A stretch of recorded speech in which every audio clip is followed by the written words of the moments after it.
দুবাৰ হ'ব দে কেতি কিনা কেতি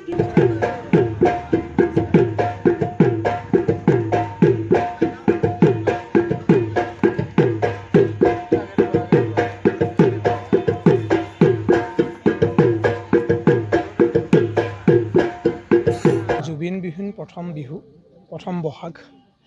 ইতিমধ্যে অসমৰ বিভিন্ন বিহু সমিতিয়ে ইতিমধ্যে তেওঁলোকৰ যিবিলাক প্ৰতি বছৰৰ দৰে অনুষ্ঠিত কৰি অহা বিহুৰ কাৰ্যসূচী বাতিল কৰিছে শিল্পীগৰাকীৰ প্ৰতি শ্ৰদ্ধা জনাই আৰু আমি অসম জাতীয়তাবাদী যুৱ ছাত্ৰ পৰিষদেও শিল্পীগৰাকীৰ প্ৰতি আমাৰ যি শ্ৰদ্ধা আৰু শিল্পীগৰাকীৰ যি সৃষ্টিৰ প্ৰতি সন্মান সদায় অক্ষুণ্ণ থাকিব। আমি অসম জাতীয়তাবাদী যুৱ ছাত্ৰ পৰিষদে কেৱল বিহুৰ যি বাহ্যিকতা এই বাহ্যিকতাৰ ভিতৰতে সীমাবদ্ধ নাথাকি যে বিহুৰ প্ৰকৃত যিখিনি মূল বিষয় এই বিষয়খিনি আমি নতুন প্ৰজন্মৰ মাজলৈ আগবঢ়াই লৈ যোৱাৰ কাৰণে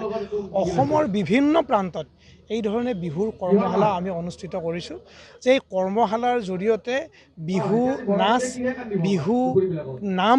কি ধৰণে পৰিৱেশন কৰিব লাগে বা ঢোলৰ চাপৰ বা পেপাৰ লহৰ প্ৰকৃত যিটো আমাৰ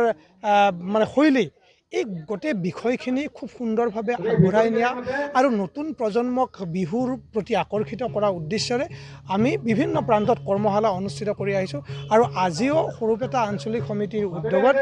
নতুন চাইলাবৰী গঞা ৰাইজৰ সহযোগত আমি এই অঞ্চলৰ আমাৰ যিসকল বিহুৰ প্ৰতি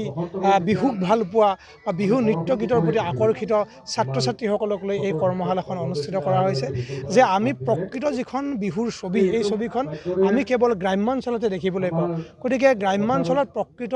এক সমাজখন প্ৰতিফলিত হৈছে। গতিকে এই অঞ্চলত যিসকল প্ৰতিভাৱান আমাৰ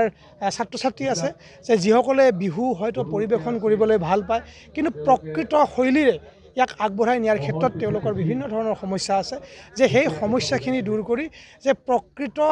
ঢোলৰ চাপৰ বা পেপাৰ লহৰ যি আমাৰ শৈলী এই যিবিলাক এই বিষয়খিনি আগবঢ়াই নি এই অঞ্চলৰ আমাৰ যিসকল ছাত্ৰ ছাত্ৰী আছে তেওঁলোকক আগবঢ়াই নিয়া জাতীয়তাবাদী যুৱ ছাত্ৰ পৰিষদৰ এক ক্ষুদ্ৰ প্ৰচেষ্টা। গতিকে আজিৰ এই কৰ্মশালাখন আমি আনুষ্ঠানিকভাৱে উদ্বোধন কৰিছোঁ আৰু উদ্বোধন কৰি দেখিছোঁ যে এই অঞ্চলৰ যথেষ্টখিনি ছোৱালী একেবাৰে সৰু সৰু ছোৱালী আমাৰ মাজলৈ আহিছে তেওঁলোকে বিহু নাচিবলৈ আহিছে আৰু আমি তেখেতসকলক আদৰণি জনাইছোঁ আৰু আমাৰ আশা ৰাখিছোঁ যে অসমীয়া জাতিটোক যদি জীয়াই ৰাখিব লাগে তেতিয়াহ'লে বিহুৰ যি মাদকতা বিহুৰ যি প্ৰকৃত ছবি এই ছবিখন আমি অনুধাৱন কৰিব লাগিব যে বিহুৱে অসমীয়া জাতিক এক স্বকীয় মৰ্যাদা প্ৰদান কৰিছে। গতিকে বিহু নাম বিহু নাচ বিহু নৃত্য অবিহনে ই কেতিয়াও অসমৰ সমাজ জীৱনখন কেতিয়াও সম্পূৰ্ণ নহয়। গতিকে সেই উদ্দেশ্য আগত ৰাখি আমাৰ এই প্ৰয়াস। গতিকে আমি আশা কৰিম যে গ্ৰাম্যাঞ্চলৰ যিসকল প্ৰতিভা এই প্ৰতিভাখিনিক তুলি ধৰি আগবঢ়াই নিয়াৰ দায়িত্ব জাতীয় সংগঠন হিচাপে অসম জাতীয়তাবাদী যুৱ ছাত্ৰ পৰিষদে সদায় পালন কৰে। জুবিন